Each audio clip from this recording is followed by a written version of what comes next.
Welcome to Expedition Networking, a special segment of the Networking RX podcast. I'm Frank Agan, founder and president of AmSpirit Business Connections, and your host for this program. For those of you who are familiar, on the Networking RX podcast, we share information and have conversations with experts, such as authors, researchers, and social scientists. And all of these programs are aimed at helping you learn how to become better at building professional relationships and understanding why they work. In this Expedition Networking segment, however, we're going to bring on successful entrepreneurs and unique professionals and explore their networking adventure and learn how they used relationships to create lasting success. Today on Expedition Networking, our speaker brings more than 40 years experience in sales and marketing, from running the sales department for a multi-million-dollar direct marketing company to selling polyester pants in a discount department. I want to hear all about that. Since 2000, though, he's exclusively coached very successful entrepreneurs who have thriving businesses, value personal development, and crave individual attention from someone who has metaphorically walked in their shoes.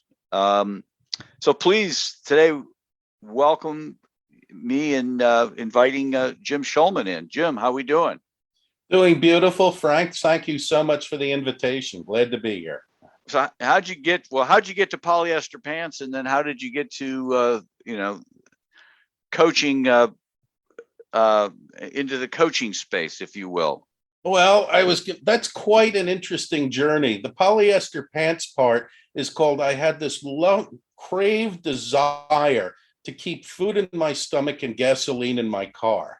Okay. And going back a zillion years ago, I was working all throughout my childhood and through college, mainly in restaurants. In the dirty dancing days of the Catskills, I worked in hotels like that. Oh, wow.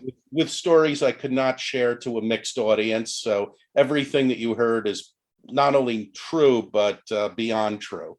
And when I got out of college in 1981, we were in the middle of a terrible recession.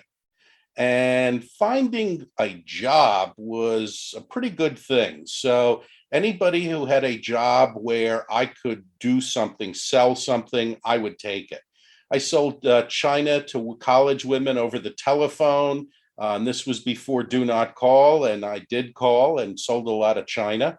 There was a store that opened, and the opening they had was selling discount menswear. So I sold a lot of pants that came from petroleum-based substances. Sold toilet chemicals for a while for a company. And once was a junior sportswear manager, and probably the worst in the history of the R.H. Macy chain.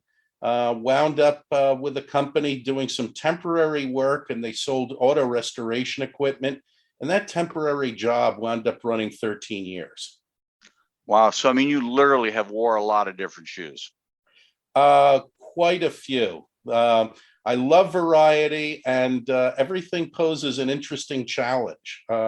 When I first started working at this company that sold auto restoration equipment, after about 3 weeks, the owner of the company walked up to my desk and said, "Here, you went to college, you run the computer." Only he had an adjective in front of the word computer, and dropped a pile of manuals back in the days of paper that could have been the size of a small cathedral. And I looked at him and I said, "I was a history major. I had a manual typewriter and I use a fountain pen. You want me to run a computer?" And he said, "Well, you figure it out." And with some help, I was able to figure out how to keep it running well enough. And these were the days when the cloud meant taking 14-inch reels of half-inch tape, putting them on the handlebars of my bicycle, and riding back to my apartment, where they went into a stack on the living room floor, to pick up the oldest one the next day, put them on the handlebars, and ride them back. That was the cloud in the 1980s. But yeah, figured that out. And the magic word about opportunities I learned is to say one word, yes, and then figure out how to do it. Gotcha. So when did this coaching thing come about, and how did it come about, I guess?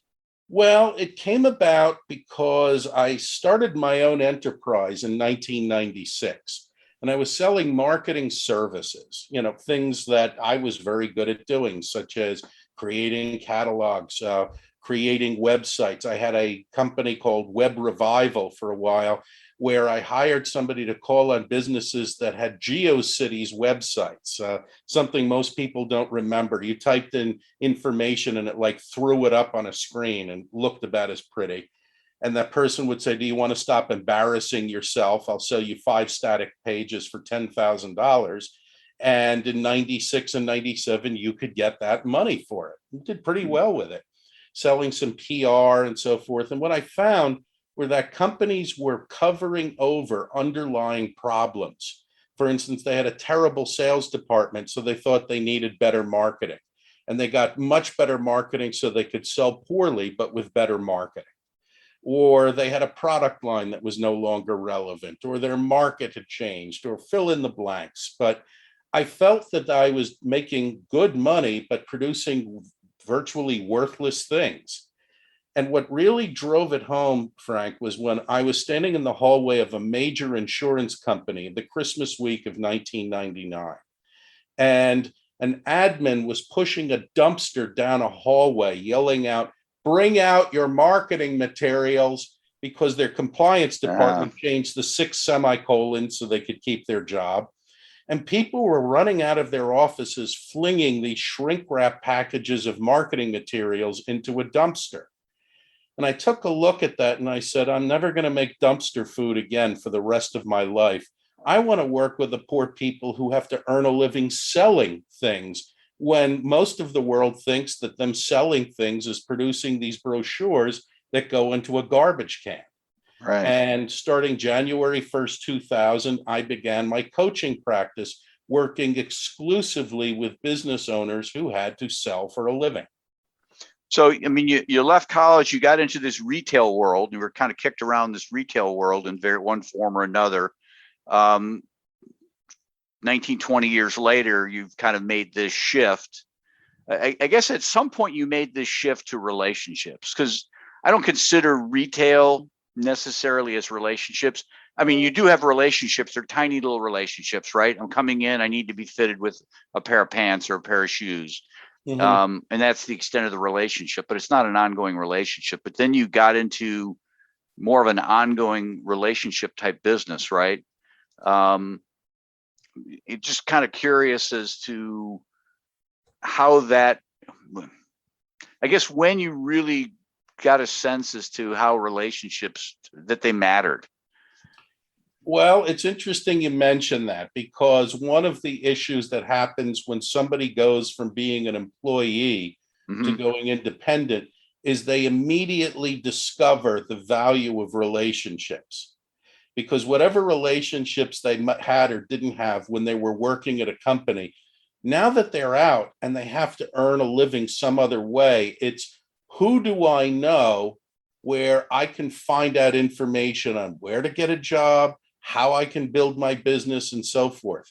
Where there used to be a phrase back when it was paper, you're as good as your Rolodex. You're as good as your collection of contacts. And you're also as good as your ability to maintain contact with people. Yeah. And that's really where all good things come from. It's the ability, can I pick up my smartphone and text you and say, I got a question, I need something, I saw something that might interest you, I found an opportunity for you that I think would work, and so forth. That's where everything good comes from. From that point on, it's a matter of figuring out, what do I want to do with myself? What do I want the focus of my business to be? There was a great comment by a former district attorney in Philadelphia, a woman named Lynn Abraham, who said, you're as good as your friends. And she described that, she said, in politics, when you stumble, and she said, and you will stumble, the only question is whether people will give you a hand or kick you in the butt. And she said, and that depends upon the relationships you build. Do you think, here in the computer age, well, not the computer age, we've had computers on our desk for a long time. I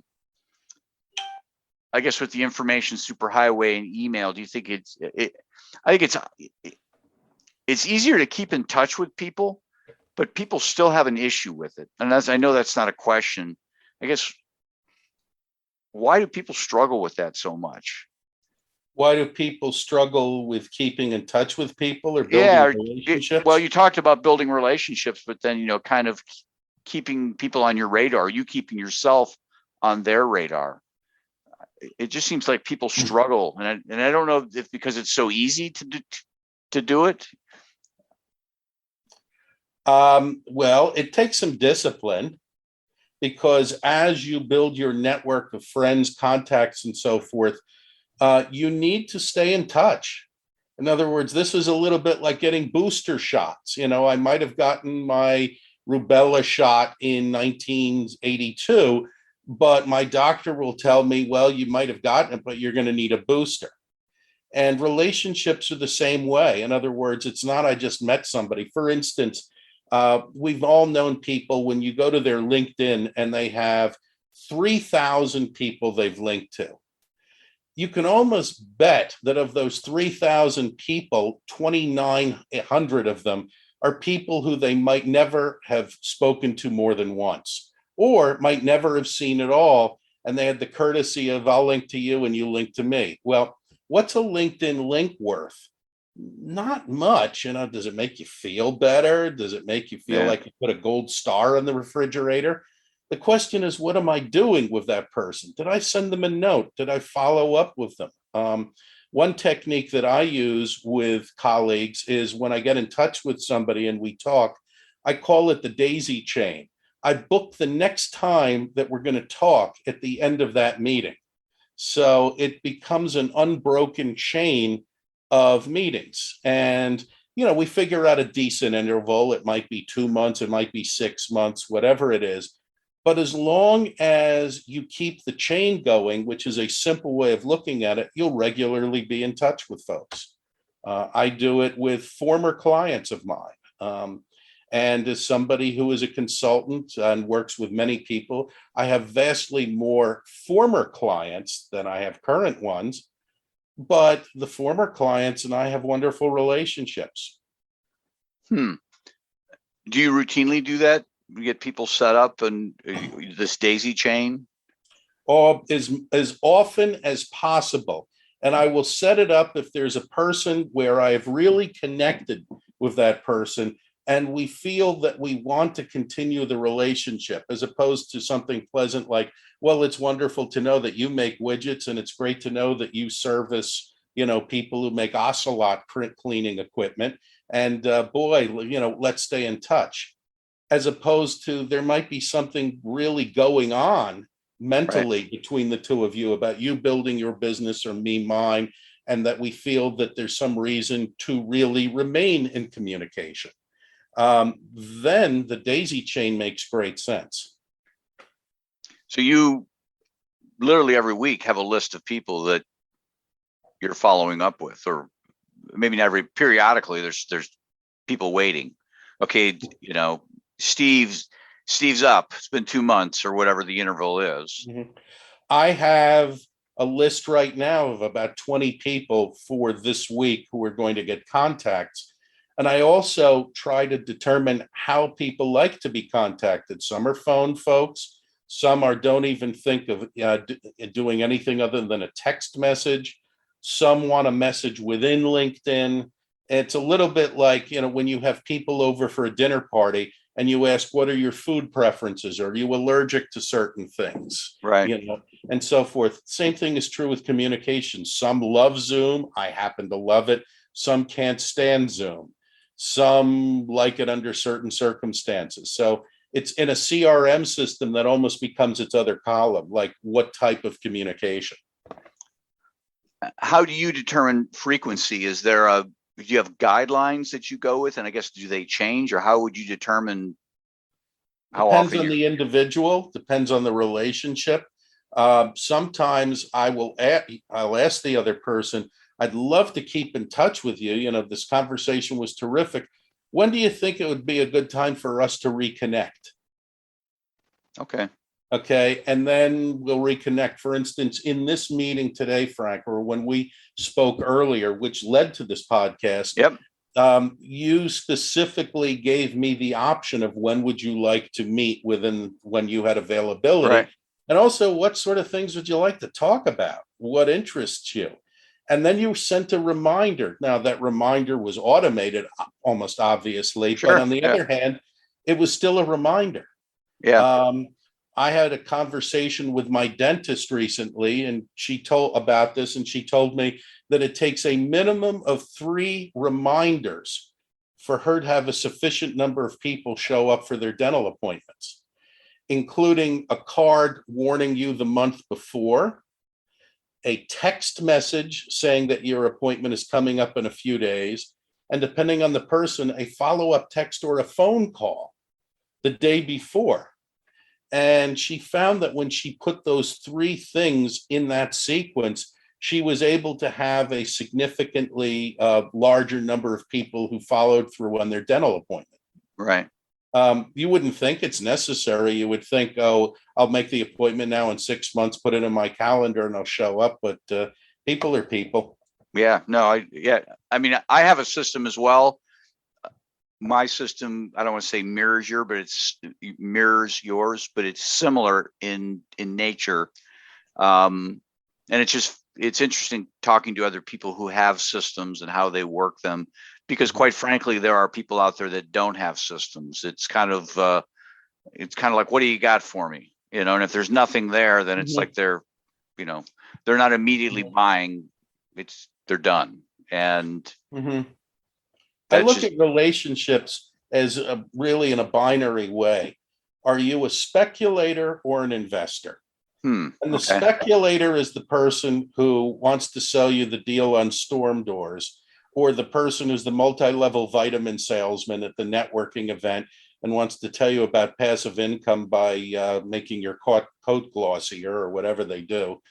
And as soon as you see somebody who is inherently transactional, it's not worth your time. Yeah. That's not where your focus is for who you want to associate with your business. Now, maybe they just happen to be offering something. They have storm windows, and your storm windows blew out from a storm the previous day, but that's very rare.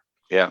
The other people are interested in a relationship, and the ones who are interested in a relationship are the ones that at least I want to cultivate.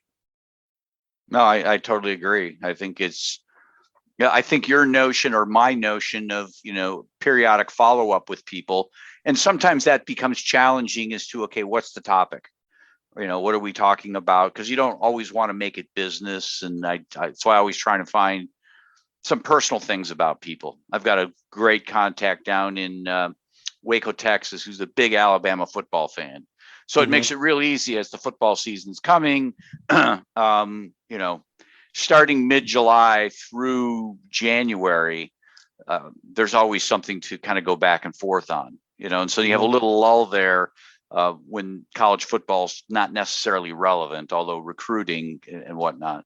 That makes it easy. Some people, you don't have those things.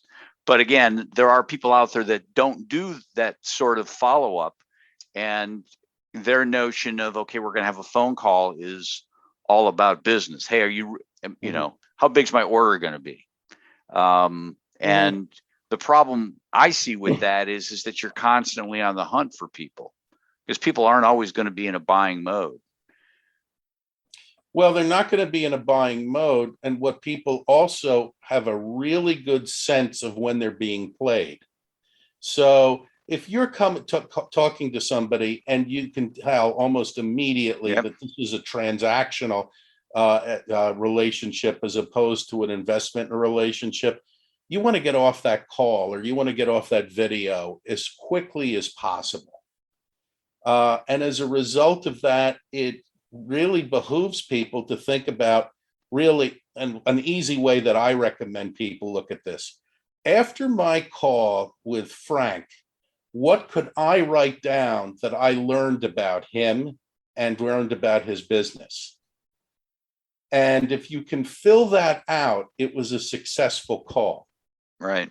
And if you're missing on either of those two areas, then it's a real question of, was that call worthwhile? Everybody has their own style of, having calls or having video meetings and so forth. I will never meet with someone unless I can have an hour with them. And the reason for that is to get into a conversation of any real quality or depth, it takes about an hour. Yeah. If you talk about a half hour, what happens? 10 or 15 minutes. Oh, I had a nice weekend and I went sailing and I sell widgets and I've been in the widget business for 200 years. Tell me about you. And that happens for that 15 minutes being, oh my goodness, it was a lovely half hour. We really should keep in touch. But I often find that the most interesting things that are going on with somebody are revealed 40 minutes or even 50 minutes into the call. Right. And my phrase for that is the drawbridge has been lowered. In other words, everybody's usual sense of protective armor of bravado, I am a successful business person, I do this X, Y, and Z. Well, after a conversation for a while, very often the drawbridge lowers and the person says, well, actually, this part isn't so hot. Or this is something I've been struggling with for a while, and so forth. And you almost never will hear that in a superficial initial conversation. Yeah, it's interesting. You that whole little bit there, because I've always gotten the sense when somebody sends me their, we'll call it Calendly link, their calendar link, whatever they use. And there are several out there. I happen to use Calendly. So I kind of use that term generically. Maybe that's not good, but neither here nor there. But if it's 15 minutes. Forget it. Yeah, I mean, I just have this vibe like, okay, this is likely them just giving me a quick pitch and going to be done with. They're going to size me up in 15 minutes and be done with it. And what I find is when I get into a conversation, and maybe I don't have that kind of an indication, but if I get into a conversation and right away it goes, you can tell, as you've indicated, you can tell early on that, hey, how are you doing? Is that a sincere, how are you doing? Or is that a, hey, I'm supposed to ask this? How are you doing? How are you fixed for storm windows? Kind of a thing. It's just kind of quickly transitions over. When I get the sense that I'm in one of those calls, I don't go totally quiet, but I don't become revealing. I just kind of let them go through. I let it just burn itself out. Okay, what have you got? So on and so forth, and I'm done with it. So it depends. With me, it depends on the individual. Sometimes somebody will start off on that, and I'll stop and I say, I'm curious about something. What did you expect to accomplish when you wanted to tell me about what you did? And then the question, they might say, well, I want to see if you're interested to buy the storm windows and so forth. And I said, do you think it's going to be very successful? Sometimes I get some interesting answers out of that. Yeah. Sometimes I don't. Sometimes the person will end the call at that point, which is fine with me. Yeah. But I think that what you said earlier is extremely important. The tip is, if it's 15 minutes, I don't even want to have the call. Yeah. I had somebody who wanted to talk with me after meeting me in a Zoom room about 2 weeks ago and said, please go to my calendar. And I looked, they were half-hour blocks. So I emailed the person back and I said, I would love to talk with you, but my minimum time that I invest with a new conversation is an hour. If that's okay with you, I'll send you the block, but I would need you to extend it. And the person wrote back and said, oh, that's no problem at all, and I'll extend the block. Sometimes people will give you a choice. Do you want to spend a half an hour? Do you want to spend an hour? That makes it easy. I'll just say, okay, I'll look for hour blocks and go on that basis. Yeah, I have half-hour blocks, but I have it so it automatic, because I always know it goes beyond a half hour. It automatically locks out the next half hour. And the only reason I do that is because I don't want somebody to feel like they're committed to 60 minutes with me. But anyhow, this has been great. Let's shift gears here to kind of wrap up. Let's talk about what you're working on, how people can help you, how people can get a hold of you. What I'm working on is I am exclusively coaching very successful entrepreneurs who have thriving, established enterprises. They've been in business for several years. They have employees. They value coaching. They've participated in other personal development programs. Could have been sales training. Could have been masterminds. And they're constantly looking for the next thing, for individual attention. And it's industry agnostic. You mentioned earlier, I've been involved in quite a few interesting industries, seem to have a sweet spot with licensed professionals, particularly the law, financial advisors, some CPAs, more often than not in niches areas within that, attorneys with a narrow practice and so forth. And those are the conversations that I absolutely love. The way I've looked at it, though, when I mentioned former clients, I have never lost a client in the 21 years that I have had this consulting practice, but most have gone to a non-paying status. Okay. They're always a client. Gotcha. I gotcha. Best way to get a hold of you? Best way is email, which is jims at elsinore.com.